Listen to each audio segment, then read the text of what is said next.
the seas without leaves standeth the Bird of Hermes, eating his wings variable, and maketh himself yet full stable. When all his feathers be from him gone, he standeth still here as a stone. Here is now both white and red, and also the stone to quicken the dead.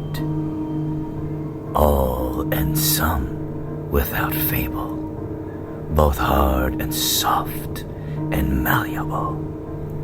Understand now well and right, and thank you, God, of this sight. The Bird of Hermes is my name, eating my wings